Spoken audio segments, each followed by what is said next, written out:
Welcome to the final session of our conversation with Frederick W. Smith, founder, CEO, and chairman of FedEx. Fred, we finished our last segment looking at EU policy on ownership and control, which segued us into a discussion of the international sphere. And in your testimony in the late 1970s, with respect to domestic air cargo deregulation, you made a strong separation between domestic and international. When you talked to Congress, you said they were completely different regulatory environments. When did FedEx start turning its attention to the international dimension? You know, Brian, I think a better way to put that is our customers turned our attention to the international dimension of the business. If you recall, the original rationale for FedEx was to move very important technologically based items from any point on the system to any point on the system. Now, subsequently, we started carrying express mail as well, but that's another regulatory story. That wasn't permitted until the late 70s. And a lot of people that are in white-collar professions sort of got to know FedEx that way. But the company was primarily centered around the electronics and the high technology trades from its very beginnings. So during the 1980s, technology began to globalize. The products began to become ubiquitous, whether they were IBM or Univac or Sperry computers, Burroughs. The aviation industry became very global. Airbus emerged on the scene, British Aerospace, things of that nature. And the Asian tigers arose as manufacturing locations for very high quality, low cost electronics. Japan first, and Taiwan, and Hong Kong, and Singapore, and so forth.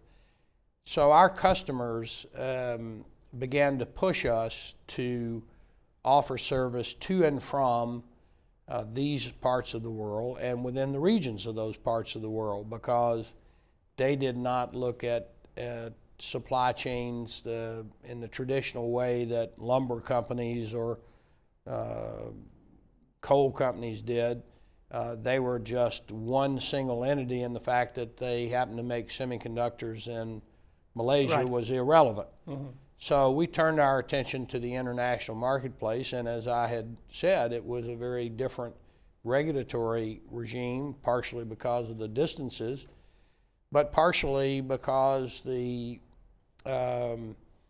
entities that were involved were sovereign nations and not just one government, the United States government. And the aviation system had been established in 1944, the year of my birth, so it was a long time ago, that governed the relationship of aviation activities around the world. And you've got to remember, 44, there were a lot of aviation activities underway that were very unpleasant. Countries were being bombed. Aviation had become the primary military weapon of destruction as it applies to civilian populations. So there were all sorts of restrictions that were placed on international air transportation, and they were subject to individual treaties between the individual countries. And in most cases, the air carriers in these foreign countries were, to use the term popularized by Pan American, the chosen instrument of that country. So there were parochial interests, there were nationalistic interests, there were geopolitical and security interests, and it was a very difficult proposition to do what we wanted to do, which was to establish a worldwide express network just as we had done in the U.S. Right, in the teeth of all these legacy flag carriers, supported by their governments, no doubt subsidized in many cases. In many cases, and within a regulatory regime not dissimilar to the U.S. situation, that never envisioned what we wanted to do. Well, you did say at one time in relation to the Chicago Convention that your criticisms of the Civil Aeronautics Board could apply just as forcefully to the Chicago Convention and the international system, because all of that apparatus was designed for air passenger transport. It was indeed. And again, the same dichotomies were perhaps even greater internationally than were domestically. I mean, when you move something one direction in the international business, it was a big deal to get that airplane back to the place of origin, because there may not be anything to put on it going backwards, where in the passenger business it was pretty well balanced. Is that called the backhaul problem? Well, it's certainly the backhaul problem, which is endemic to most goods transportation. I mean, if you are moving coal on a railroad to a power plant, there's no reciprocal, product going back. So it's very common in transportation of goods in general, but it was quite significant in air transportation, because what it meant was that it might make great sense to have flights directly from Malaysia into the United States, which was a big manufacturing bastion of U.S.-owned companies. But you might want to route back over Europe to get back to Malaysia. So now you were dealing with not just one sovereign government, you might be dealing with several. Well, I suppose it's at one point, for example, you have a hub in Guangzhou in China. You might have had to go, you might still have to go, I'm not sure, to Memphis and then to Germany, for example? Or can you go directly from Guangzhou to Germany? Well, we using can. Seventh Freedom. We can now. Well, it's no longer Seventh Freedom. We don't. We have a few Seventh Freedoms, as you well know, and most of your audience will. The various freedoms of the air. Right. The primary ones are the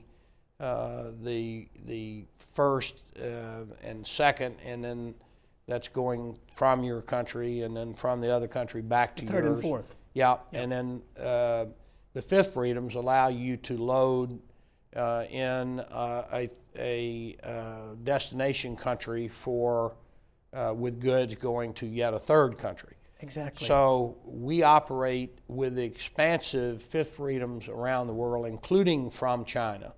So when we go to Germany from China, we are sending a plane from the United States down to Guangzhou and then over to Germany, or vice versa. I see. Fifth freedom operation. I see. So you've taken advantage of the fifth freedom opportunity then. Well, yes, and again, in the cargo business, the beyonds, as they're called, which fifth freedoms are an example, seventh freedoms where you can originate a flight in a country not of your nationality and take it to yet a third country with no prior movement from or to your country, is highly unusual even today. There are a few places with seventh freedoms. Yes, although they're becoming more popular. They are, for the very, concept. yes, and the reason that they have become more popular is it's become increasingly apparent most of the time to the countries that air cargo is a supplementary activity to the much larger manufacturing activity. Right. Passenger air transportation is an industry of and by itself, but you have no reason to operate air cargo into Malaysia unless there are semiconductors coming out of there.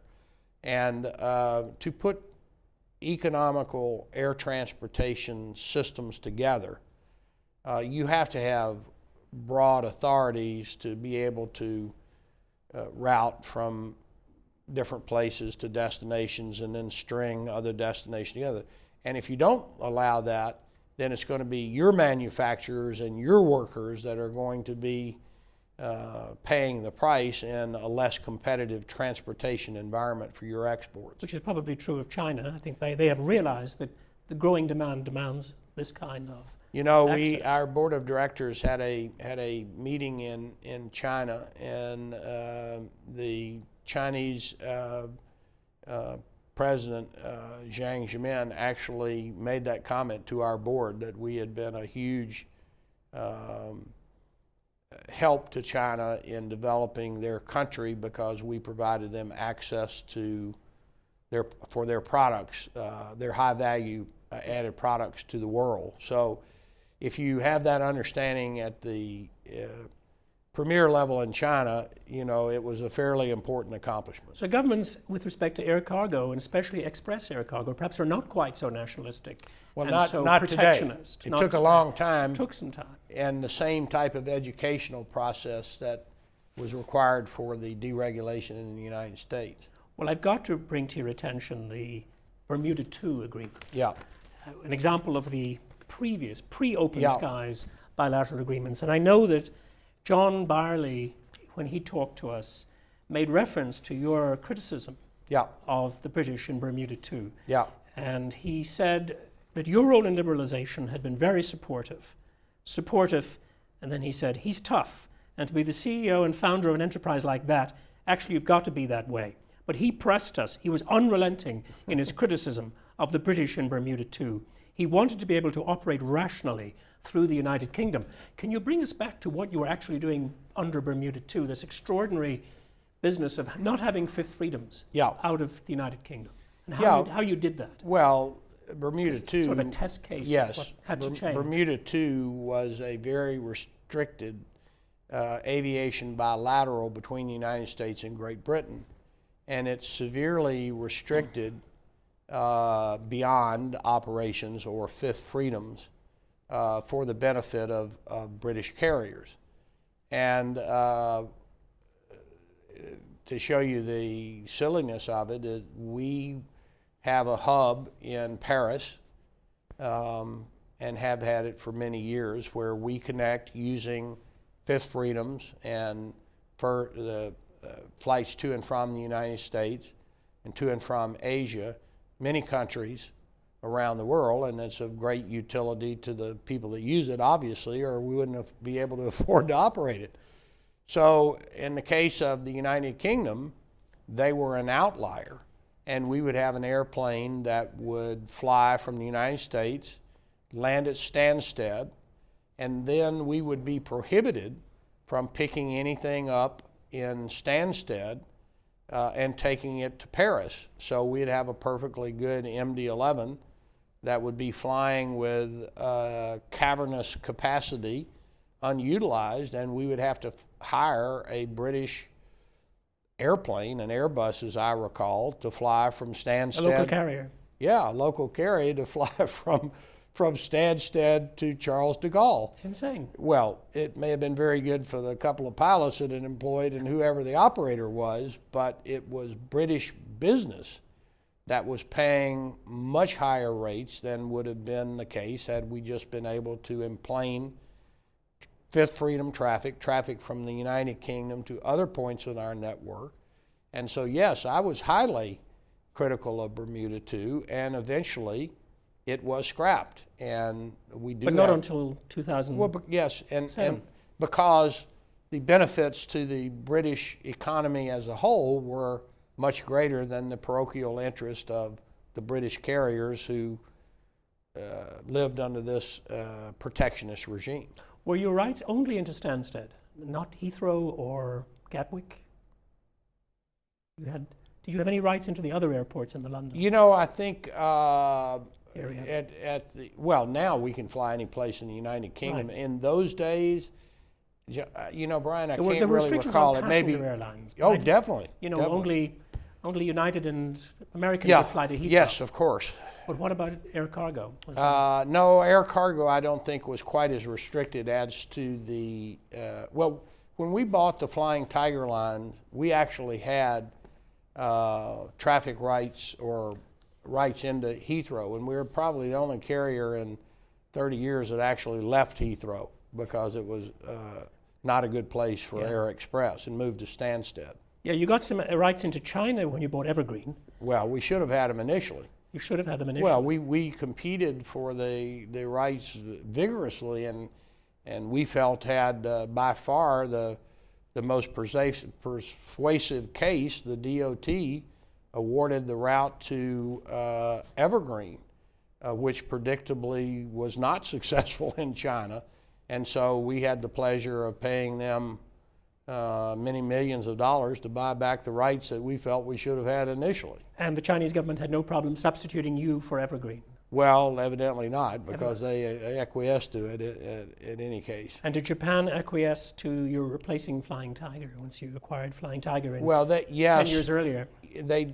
Yes, and we had tried to develop our own rights to Japan, which was highly restricted in those days. And that was another fight that we tried to fight, and we could not win. And so our solution was to buy the Flying Tiger line and convert it into a daily scheduled air express network, which it was not when we bought it at all. Right.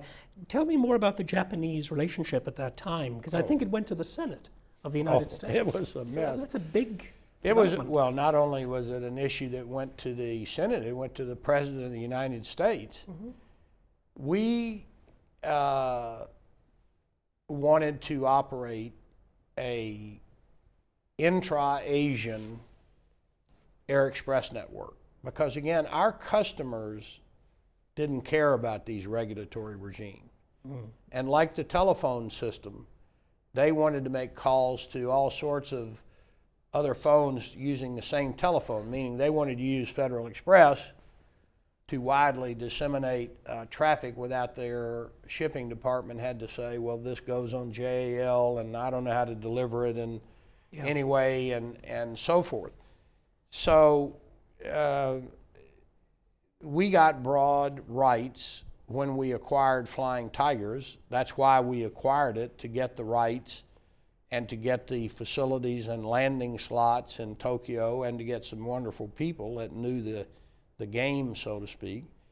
And once we did it, and the Japanese started reneging on their bilateral agreement with the United States. They just wouldn't approve our flight schedule. So it was, for all intents and purposes, you know, an abrogation of the aviation treaty they had with the United States.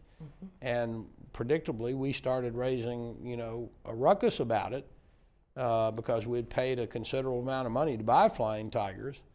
And just because we had a business model which they couldn't replicate, they were trying to change the game. And so eventually I met with President Clinton about it, with our general counsel. This was in the mid-1990s? Yes.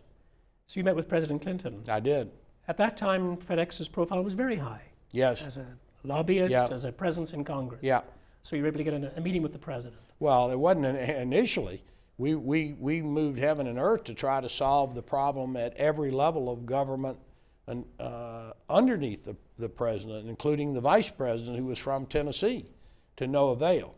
And finally, we met with the president, my general counsel, and I, along with, I can't remember who was at the meeting, and described the problem to him because it far transcended Federal Express. It was a treaty obligation of the Japanese government, and it was protectionist in its extreme. So eventually the United States government took sanctions against the Japanese, and they met their obligation. I just want to understand the process a bit, because I think the president has some extraordinarily strong powers under the International Air Transport Competition Act. He has the ultimate authority to authorize sanctions. Yes. And he need not consult anybody. Yeah. So, but the Senate also passed a resolution with respect to sanctions. Sure. Were you using both tracks? Of course, we were using everybody that we could. We were using the legislative branch. We were trying to get the DOT to take a very hard position with this, and finally, it required us to go to the executive branch. Now, I actually don't think President Clinton had to do very much because this thing had become such an issue within the government itself. It wasn't subtle what the Japanese were doing. They just were. Well, you're supposed to file your schedules with the Japanese. Oh, of course, yeah. Under that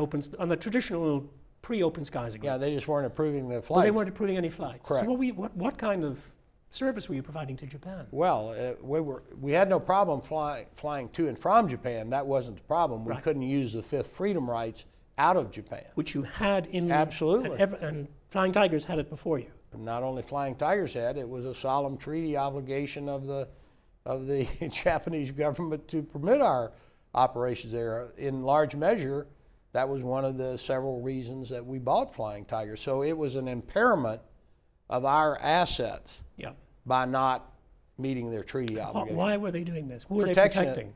The Japanese carriers. The combination carriers, because they didn't have a FedEx. No, and that bothered them very much. That we had a different mousetrap, and finally, to their credit, I actually think it was lower in the government, in the Japanese government, in their Ministry of Transportation that was doing this. But when they finally realized that we weren't going to go literally and figuratively quietly into the night, the situation was resolved. And there were other negotiations which modernized and improved the agreements. But we've had lots of these on the way to getting a mostly liberal air cargo regime in the world today, which has benefited everyone. Exactly. Well, just as a sort of a coda to that Japanese situation, there are provisions in these bilateral agreements for arbitration. Yeah. And it's interesting to get an insight into the realpolitik of what actually happens. Yeah. Because no arbitration took place. No. There have been very few aviation arbitrations. Well, I don't even know whether there was one in the U.S.-Japan agreement. There may have been, but it certainly wasn't presented as a viable option to me anyway. And you wouldn't have considered it a viable option. Oh, of course we would have. The treaty, the rights under the agreement were crystal clear. There was never any question about that. The DOT and the Department of State, who we worked with, were absolutely on our side in that you're right and they're wrong. Yeah. They simply didn't want to take the draconian measures that it appeared it was going to take to solve the problem, because they have many other constituents they have to be interested in. There are many carriers that were flying to Japan, Northwest, American, whomever. And I think that was their reluctance to be as aggressive as we felt that they should be. But eventually, it became so egregious they did, and they did put sanctions on them. Broadening the discussion to the whole issue of how the United States conducts these negotiations, you have been somewhat critical at times of the process of bilateralism. Apart altogether from whether this should be multilateralized. You've said, for example, that the U.S. trade, the person who runs U.S. trade, I forgot the name of the official, the trade representative. Yeah, USTR. That office should be part of the State Department's negotiations, because air cargo cannot be considered, as you've said, something like a particular industry like air and passenger. Yeah. That is actually more of a trade relationship. Yes. That clearly hasn't happened. Yeah. And you've also said that the government should separate passenger and cargo negotiations so that they're conducted separately. That'd be better for international all cargo operations. Do you still think those are would those be useful developments, or is it past worrying about at this stage? Because now there's been so much progress made since those times. I think it is not as big an issue anymore, but I will say this much on a broader plane. I think one of the biggest problems the United States has experienced in the last 30 years is our inability to deal on a holistic basis with the mercantilistic practices of our trading partners in many cases. Not just in aviation, but in many industries. In fact, the dispute with the United States and Japan over automobiles was one of the biggest contretemps between the two countries since the end of World War II. If you remember, you had, who was it, John Connolly or somebody like that wanted to push a Toyota into the sea on a famously from a dock, and it led to the automotive agreement that, for all intents and purposes, put quotas on Japanese automobile exports to the United States, and was a big part in the Japanese investing in these transplant production companies in the United States. And in recent years, the same has been true in China. Opening our markets has allowed them to take hundreds of millions of people out of poverty. I mentioned the comment that Jiang Zemin made to our board of directors in the role that we played there. But now, in the last several years, the vested interests that have grown up within that economy have led them to pass legislation that promote Chinese champions versus international champions and so forth. And that's why I made the comment about aviation needs to be looked at holistically along with all of the USTR and the trade facilitation issues, customs clearance, security regulations, and so forth. And as we speak, just within the last month, the United States, under the leadership of the USTR, Michael Froman, has inked the first WTO agreement, which goes to the issues of trade facilitation.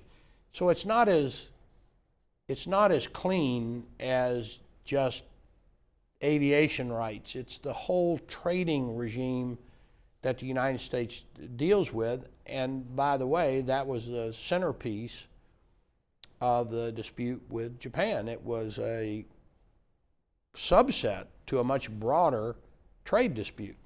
Well, it's somewhat heretical of you to talk about a holistic approach to the mercantilist policies of other countries and not separate aviation from all of the other industries, because historically, of course, it's been extremely different. Yeah. And you know that cargo could be part of the WTO, as air cargo could be part of the WTO. I've written about it, others have written about it. I think FedEx supports the idea, and yet it has no traction. Well, I think at this point in time, Brian, there's been so much progress in the liberalization of air cargo around the world that the need for it is less now than it was before. And you only have so many battles you can fight. True, but I was thinking of it in terms of the way you spoke earlier about air cargo as a kind of setup or test case for passengers. Yes. Well, in many cases, it has been done that way, but within the bilateral system. There have been separate agreements on cargo and passengers. As I recall, one of the most important from our standpoint was France, where we were able to utilize our hub there much more effectively because of it. And I think the agreement dealt with cargo and passengers differently, if I recall. So there'll be a separate chapter of the agreement. And I'm not so sure that in the last vestiges of Bermuda too, there weren't some.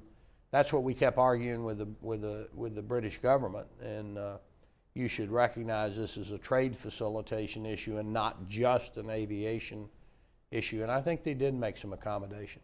Well, to me, one of the most humorous things was Hong Kong. They were the most restrictive and protectionist place in the planet. Hong Kong. John Barley talked about Hong Kong. And he since you're going to talk about it, I'll just mention what he said. He said, we wanted to expand opportunities for those who didn't have the sort of presence in that market. Particularly, UPS didn't have the sort of presence it needed. It needed to be in the Hong Kong market. FedEx had a substantial presence. We went in, we negotiated very, very hard for an expansion of cargo opportunities so both FedEx and UPS could compete and DHL could compete. That's good. And we didn't oppose that because we couldn't talk out of both sides of our mouth. You know, if we want to open the skies, if UPS wanted to come in, that was fine with us. But Hong Kong is liberalized on the margins.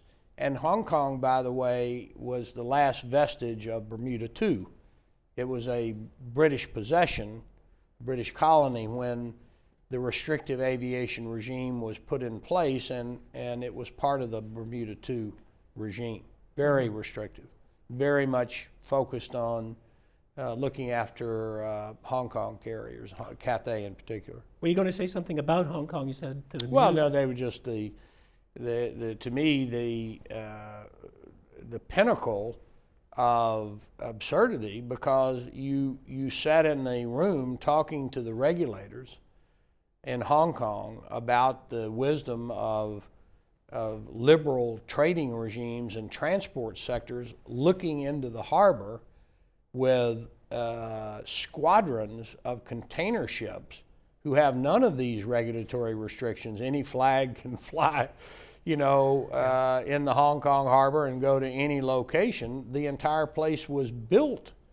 on open seas and to not recognize the same should be applied to aviation, where you were talking about higher value added goods and really vast implications for the Hong Kong economy, to me was always humorous. That you would be sitting in the exact room looking at the vessels that had created the wealth that was responsible for this glass high-rise you were sitting in. But no more darkly humorous than the British attitude, even with Mrs. Thatcher's philosophy of deregulation, which didn't end until 2007 with the USEU Air Transport Agreement. Can you comment on that agreement? And were you involved at all in the lobbying process?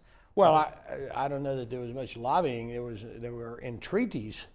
I mean, you went to the British Minister of Transport, and I made all the cases I've made here in this interview on several occasions, and it was absolutely to no avail. I mean, and the only difference was there was no pretense of, some sympathy for our point of view. It was simply, we're not going to change it, and that's that. So yeah. So it was a tough meeting. You had a number of meetings with British ministers? Yes. A couple of them are pretty unpleasant too. To try to get some relaxation of the Stansted restrictions. Same things I've been telling you. It's for the broader good of the British economy and the citizens of the United Kingdom. They should do this, and it got a very chilly reception. Why? I think somewhat similar to the situation in Hong Kong, and it's because of this historical Bermuda II regime or restrictive regime. They looked at their primary responsibility as protecting the interests of the British carriers rather than the British commercial interests. Right, and that changed with the 2007 agreement. Yeah, and by the way, this conversation has been centered around that. This wasn't a bit of difference than most of the people involved with the CAB in the 1960s and 70s. They thought that their primary interests were to protect the legacy carriers, not the broader public interest. It was that one thing that changed and brought about deregulation, was the 180-degree shift in perspective. What do you think about the 2007/2010 USEU agreement from the air cargo perspective? Well, I think it's perfectly adequate. It should be more liberal as far as we're concerned. I mean, we don't have any objections to EU carriers coming into the United States and doing whatever it is they want to do. We don't have any problem with the EU's stated goals of share ownership and control. Now, that's very hotly opposed by lots of interests. U.S. labor interests don't want it. Indeed, they Chairman Oberstar certainly did not want it, but we would be supportive of that. It's not a major issue to us one way or another. I was going to come back to that in a moment. Yeah. I wanted to ask you, first of all, about traffic rights under that agreement. As I understand it, EU cargo carriers have 7th freedom traffic rights out of United States That's fine. airports. Yeah, great. I don't know if any of them use those rights. Cargolux probably does. Okay. That would be a guess. The problem with the air cargo business these days, Brian, is that in the last several years since 2008, protectionism has begun to arise, and trade globally is growing less than global GDP, which was not the case for 40 years. And air cargo, particularly in eras of very high fuel prices, is not a growth industry anymore. So I think that's the reason. It's not that anybody is stopping them from it. There just is not the demand these days that people thought there would be in the past. And as we mentioned at the end of the last session, American, U.S. cargo carriers have 7th freedom rights out of Europe, out of the EU, but only from 7 countries. Yeah, but does that make a difference to you? Well, not too much, because remember, cargo has to get to an airport, and it's not sensitive about circuitous routings up to a point. So what happens is the traffic is nationalized by taking it to a country that does. Yeah, And I don't know how important these countries are to you: the Czech Republic, France, Germany, Luxembourg, Malta, Poland, Portugal, and the Slovak Republic. They're not. Perhaps France would be important. Well, France is the most important because important. we have a huge hub there and employ thousands of French citizens, and it's been a very good thing for France. I think it's a inherently statist country these last several years, and certainly the Hollande administration is that way by political philosophy, but I think they agree that the FedEx hub in Paris is a very good thing for France. Are you using fifth freedom rights inside Europe? Inside Europe. Because obviously the passenger airlines don't with code sharing. There may be on the margin there, but you've got to remember Europe is a very small geography, and the vast majority of traffic goes on the ground.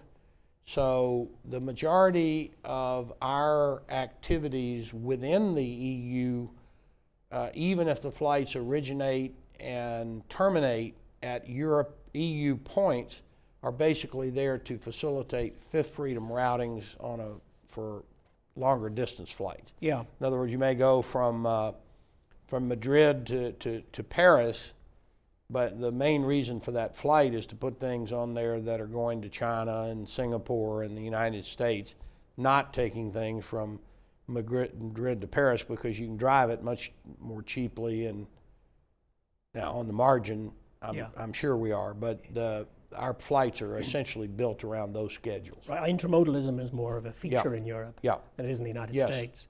Going back to ownership and control, what's your view on foreign ownership of U.S. airlines? I think it'd be fine.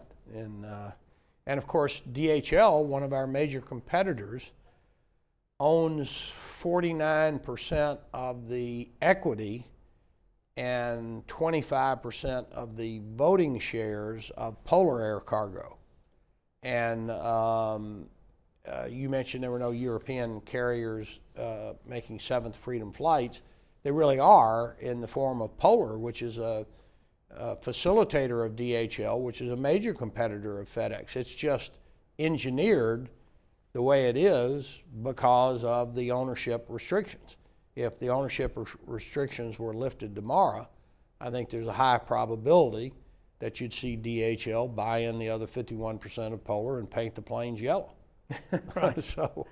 But we wouldn't object to that at all. You have no philosophical or business objection? No, not at all. Now, I do think there are geopolitical things that might restrict ownership. That's why I think this Transatlantic trade initiative is a very good one. I'd love to see as part of that, if you're an EU carrier or a U.S. carrier, you can have cross ownership. Now, whether we would want to extend that to Syrian air carriers at present, I don't know. That might be you see what I mean? Yeah. But to use an extreme. Yeah. But certainly countries that have as broad a trading relationship as we do with the EU, maybe even China. I mean, China Southern might want to take a piece of American or something. Well, there obviously are prohibitions on cross-border mergers. That's the result of that. Is that in any way harmful for air cargo, as it has been for air passenger airlines, possibly, which we wish to consolidate? Yeah, well, you can make the case that it would be a very good thing for China if they permitted FedEx to be an unrestricted competitor inside China. We do compete in certain sectors where we have the regulatory rights. We certainly cannot own or operate an air carrier for operation within China. But if we were allowed to, we would be very good at it. We would make the Chinese carriers better, and the citizens of China would benefit. But going all the way back, this Chicago Convention was done in '44 when the world was at war. There are lots of sensitivities about certain sectors: telecommunications, air transportation, banking, auditing, things of that nature. So I don't think I'm going to see it in my career.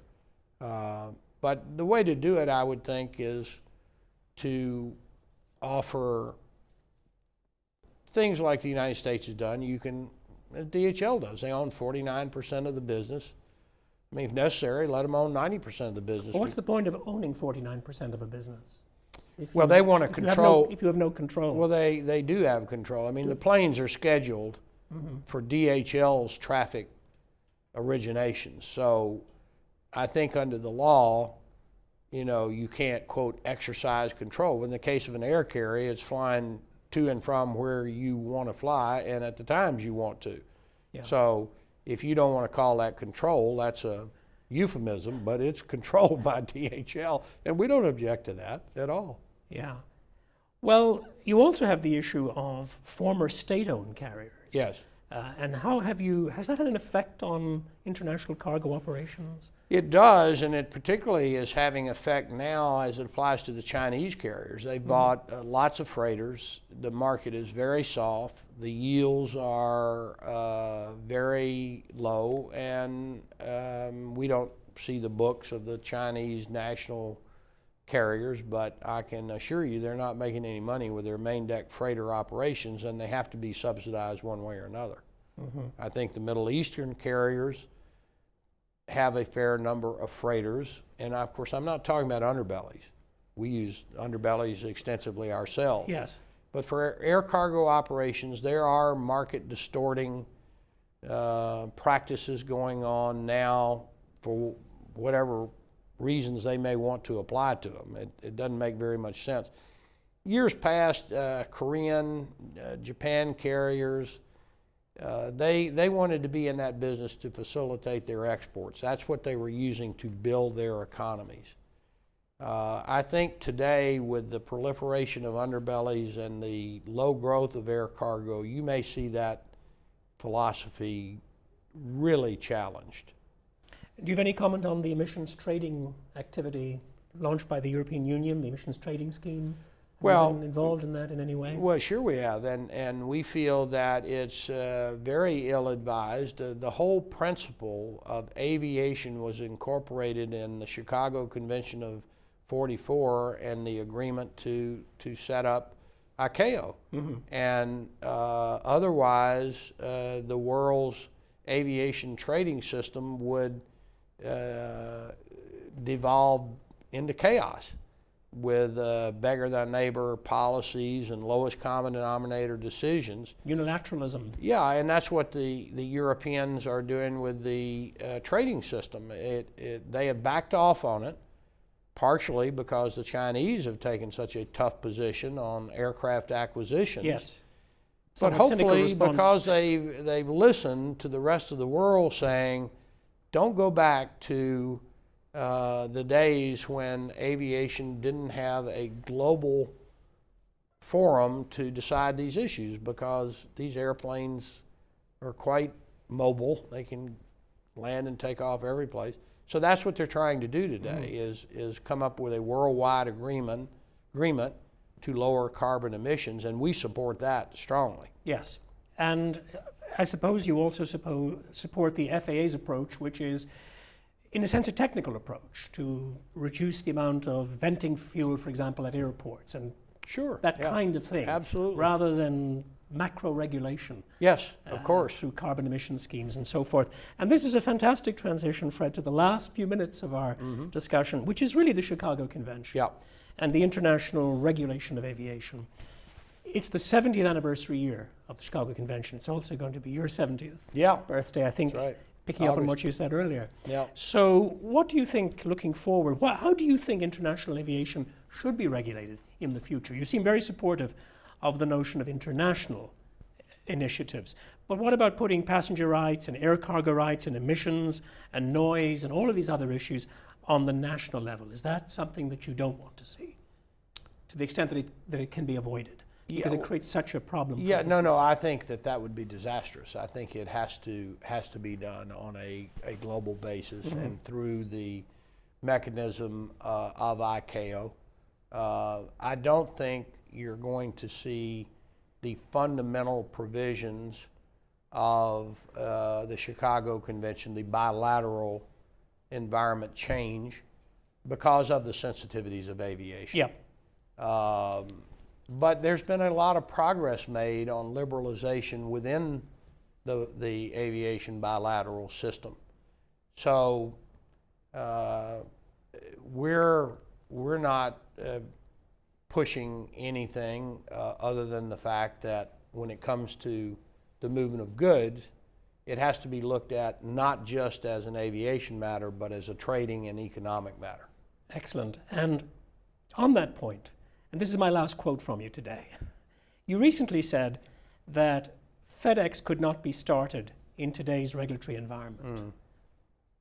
I didn't understand why you said that, because how could the current air transport regulations, national or international, be any worse than in the pre-deregulation? Well, I wasn't, Or are you taken out of context? Yeah, well, I think it was taken a little bit out of context. I was asked that on in a interview about the economy overall. And of course, I think it was on a conservative network. I can't remember. It could have been CNBC, which is, during the daytime at least, quite business oriented. But what I was referring to is the much more stringent regulatory regime in all facets of business life today, not the aviation bilaterals. Yeah. In fact, I've made the point over and over again when I give talks, increasingly rare, and people talk about things about regulation and the wisdom therein. I always make the point, based on our own experience, the real problem with bad regulation is that you never know what you never create because of it. And if 298, going back to the beginning of this discussion, had not been changed, there never would have been a Federal Express. And then maybe there wouldn't have been this and that and the other thing. So there are so many regulatory things today that apply to employment, to environment, to dealing with issues that just weren't even considered. I think it would be tough to deal with well, let me give you just one for example. Now maybe it's good and maybe it's bad.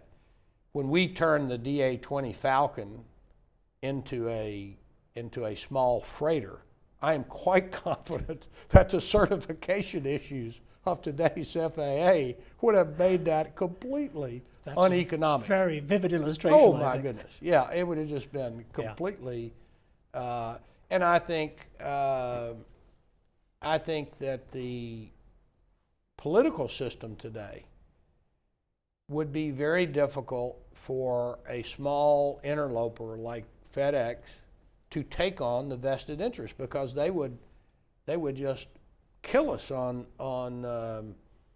the publicity and PR campaign, as opposed to me being able to go and have a quiet conversation with someone on the merits of the issue. Right. You mean somebody in Congress? Somebody Yes. in political office? Sure, and that's the problem, is they can't deal with issues on meritorious basis anymore. They have to deal with them on political basis as set for them by the extremes of both sides in the media. And yet they're poorly positioned, I think, to evaluate the costs and benefits of these policy choices Completely. that they are making. Completely. This is what we Now talked there are about people that are at the trying very to work beginning. on this.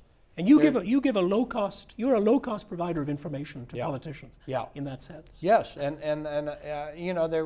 I applaud the Obama administration. They had a very smart man from Harvard.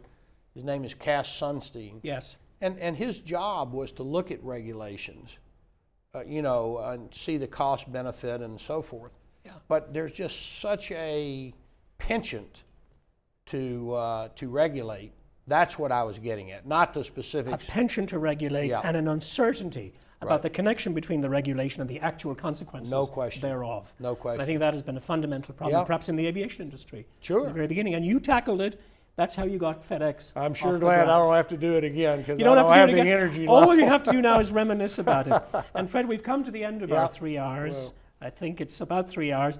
My heartfelt thanks to you. I know you're an avid reader of history, and I appreciate the fact that you would know what we're trying to do here. Yes. We're trying to capture this moment in U.S. business history. And we're grateful that you not only brought us here as your guest, but served as our host here in Memphis. And thank you for your contributions to the world of aviation. You've given us the the benefit of your truly unique experiences and history, both national and international, and we're very glad to have recorded it. I think academics and policymakers, executives, lobbyists, and hobbyists alike will see something of value in looking at your remarks today, and later when we publish your remarks in our Institute journal, the Issues in Aviation Law and Policy journal that appears twice a year. Thank you very much, Fred Smith, and goodbye from Memphis, Tennessee. Thank you very much. Glad to do it. Thank you.